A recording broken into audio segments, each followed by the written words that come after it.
All right, everyone get ready, because today we are going deep on The Alchemist. The Alchemist by Paulo Coelho. Yeah, that's the one. The book that's always grouped with like Jonathan Livingston Seagull and all those inspiring classics. Right. So we are going to find out why. Yeah. It's a good one. It's a really, Is it really? Oh, yeah. it's more than an adventure story. It Oh. really makes you think about life, purpose, destiny, Mhm.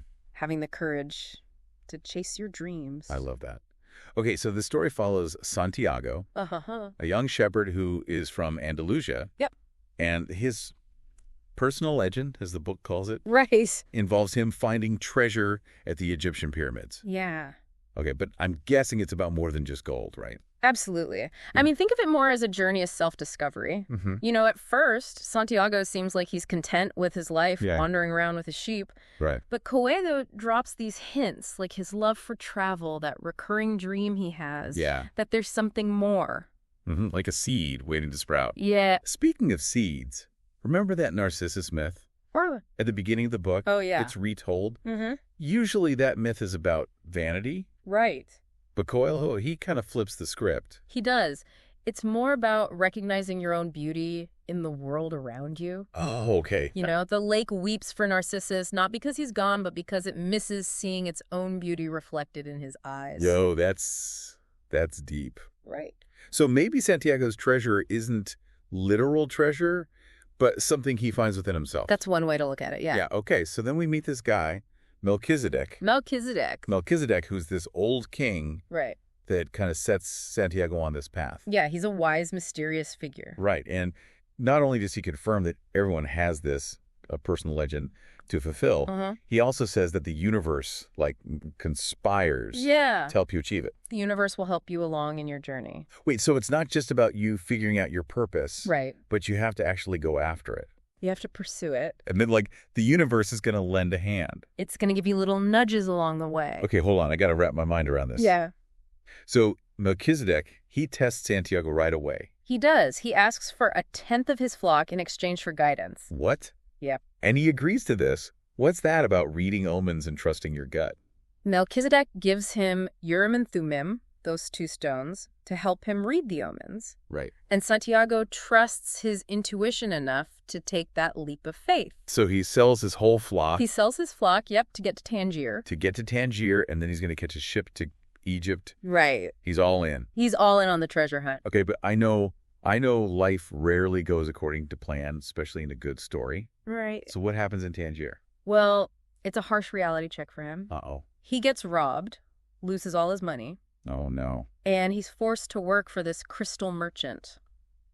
And the crystal merchant is a really interesting contrast to Santiago. Okay, how so? The crystal merchant, he dreams of going to Mecca, but he's too afraid to go.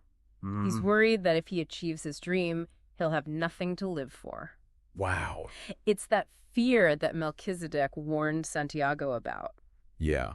Okay, so in a way, Santiago's seeing what not to do, Exactly. but he's learning about business and omens. Yeah, he's learning a lot. And he learns about this thing called the language of the world. Right, this way of understanding that goes beyond words. Yeah, but I feel like Tangier's just a pit stop, right? It is. His personal legend, it's calling him to the desert. It's calling him to the desert. He joins a caravan that's going across the Sahara, Okay. and that's where he meets the Englishman, who's also searching for his personal legend, Okay. which is to find a true alchemist. Oh, interesting. But I feel like their approaches are totally different. Completely different. Right.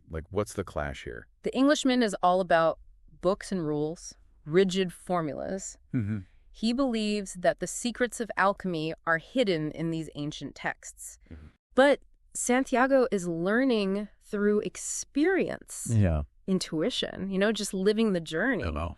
It's like they represent 2 total different paths to the same goal. So is one of them right? That's the thing. Coelho isn't telling you which path is right, Oh. but he's showing you the possibilities. Mm-hmm. Maybe the key is finding a balance Yeah. between the head and the heart. This is getting good. Mm-hmm. And then there's Fatima, right? Yes, Fatima. This amazing woman he meets at the oasis. Their connection is so strong. Yeah. She understands his need to finish his journey. She gets it. She gets it. And she even says that those who don't return from their journeys become part of the soul of the world. The soul of the world. What is that? Oh, we'll get into that. It's a really mind-blowing concept. Okay, now I'm really curious. But I feel like we're just getting started here. We are just scratching the surface. This is great. Let's keep going. So Santiago is about to leave Tangier. Right. After his time with the crystal merchant. Okay. He sees something really fascinating. What's that? There's this interaction between the caravan leader Okay. and a butterfly. Oh, yeah. This is where the caravan leader talks about the principle of favorability, right? Right. The idea that beginners have, like, an advantage Uh-huh. because the universe wants to help them. Exactly. Like- It's almost rooting for them to succeed. I like that. You know, like when you're starting something new, it's like, yeah, you have this extra boost of luck. Yeah. And I love how Coelho keeps using the word conspire. Oh, yeah. Remember how Melchizedek used it too? You did. It's like there's this force that is actively helping those who are just starting their journey. Okay, so the universe is, like, on your side at the beginning. In a way, yeah. That's kind of encouraging. But I thought the caravan leader said that this favor doesn't last forever. He did. He warned that as you go further on your journey, you can't just rely on luck. Yeah. You need to learn, grow, develop your skills. I got to take the training wheels off. Exactly. It reminds me of how Santiago learns to use Urim and Thummim, Oh, good point. to read the omens. Uh-huh. At first, he needs those stones. Right. He needs them to guide him. But then he starts trusting his intuition. It's like he graduates from those tools. Yeah. He doesn't need them as much anymore. That's cool. So then, as they get deeper into the desert, Santiago meets another traveler. He does, right? Another seeker. Yeah, who's also searching for his personal legend. And this is the Englishman, right? The Englishman who's obsessed with finding a true alchemist. But they have totally different approaches. Yeah, like night and day. It's like head versus heart, I think. It is. The Englishman, his head is stuck in books. Always searching for formulas and secrets, yeah. And Santiago is out there living it. Experiencing it, Yes. learning by doing. Okay, I like that. So Coelho is setting up this contrast on purpose, right? He is. The Englishman represents that, like the intellectual approach. Okay. Like knowledge is the key. Yeah. And Santiago is all about intuition. Heart. Yeah, the heart. Okay, so is Coelho saying that both of them are, like, a little bit wrong? Maybe. Maybe both approaches have their limitations. Interesting. The Englishman, he might be missing the beauty of the moment. Yeah, too focused. Too focused on the destination, Yeah. And Santiago, without any knowledge, he could get lost or sidetracked. Okay. Yeah. What do you think is the, like, right approach then? Maybe it's about finding a balance between the two. Okay. The head and the heart. The head and the heart. I like that. Like the alchemist says later, there is only that moment, and the incredible certainty that everything under the sun has been written by one hand only. It is the hand that evokes love and creates a twin soul for every person in the world. That's a beautiful quote. So maybe it's not even about what you learn, but how you learn it. Yeah.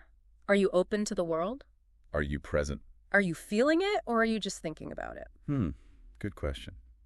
And speaking of feeling things, let's talk about Fatima. Fatima. When he meets her at the oasis, it's more than just a love story. It's a turning point. Yeah. It's crucial to his journey. Even though, they fall in love, he doesn't stay with her. Right. He knows he has to keep going. He has to finish his personal legend. And she gets it. She understands. It's pretty cool how she says, if I'm really a part of your dream, you'll come back. You'll come back one day.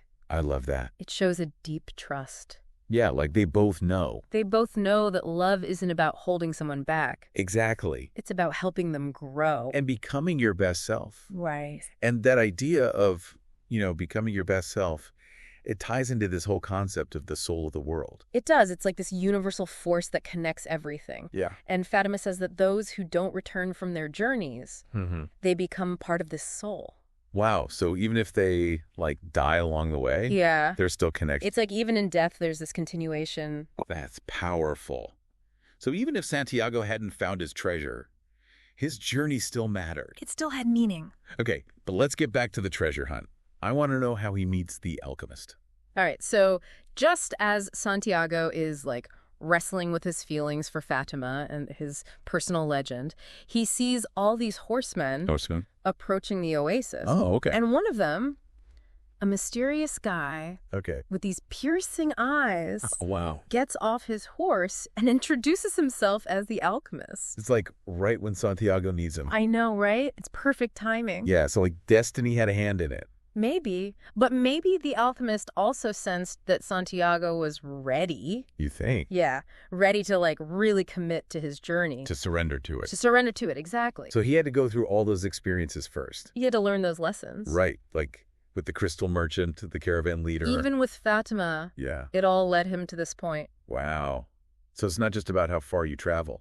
Right. It's about like inner growth. Okay, so the alchemist basically becomes Santiago's like spiritual guide. Yeah, he guides him through the desert, Yeah. but also through the deeper parts of himself. He teaches him to listen. To listen to the silence. The silence of the desert. The silence of the desert. Okay. And he teaches him to see the omens, the signs that are Yeah. hidden all around. Okay, I like that. Remember we were talking about the Englishman Uh-huh. and how he was so focused on the books. On the rules. The alchemist is the opposite. Total opposite. He doesn't give Santiago like a set of instructions. No. He tells him to trust his intuition. Exactly. Embrace the unknown. Don't overthink it. Don't overthink it. Okay, that's good advice. Mm. So the alchemist is basically like a wise old sage, right? He is. He represents this wisdom that goes beyond just thinking. Beyond intellect. It's a way of knowing that comes from experience. From your gut. From your gut.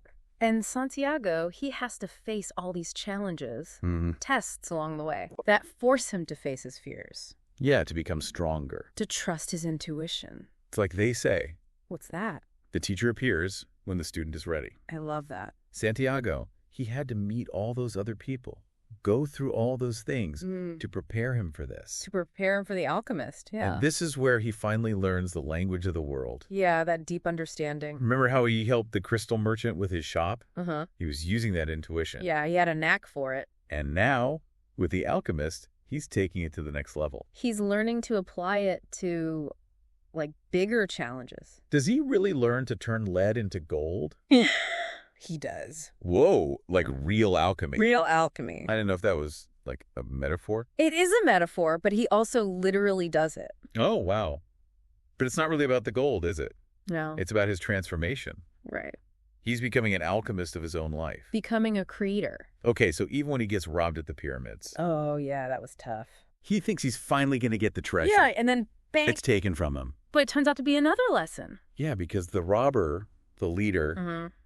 he had a dream too He did. about a church. A church in Spain. The church where Santiago started. The very same church. Wow, so it was right there all along. It was. The treasure was the journey itself. That's crazy. The transformation. Yeah, and when he goes back and digs under that sycamore tree, Mm-hmm. he's not just finding gold. No. He's finding himself. Yeah, like rediscovering who he's become. I love that. This whole deep dive has been amazing. It's a powerful book. It really makes you think about your own personal legend. It does. And like, are we paying attention to the omens in our lives? Are we listening to our intuition? Are we trusting the journey? Exactly. And remember what the alchemist said. When you want something, all the universe conspires to help you achieve it. Yeah, I'm definitely going to keep that in mind. Me too. This was a really great deep dive. It was fun. Thanks for joining me. Thanks for having me. And for everyone listening, we hope this inspires you to find your own personal legend and follow those dreams, no matter where they lead. Until next time.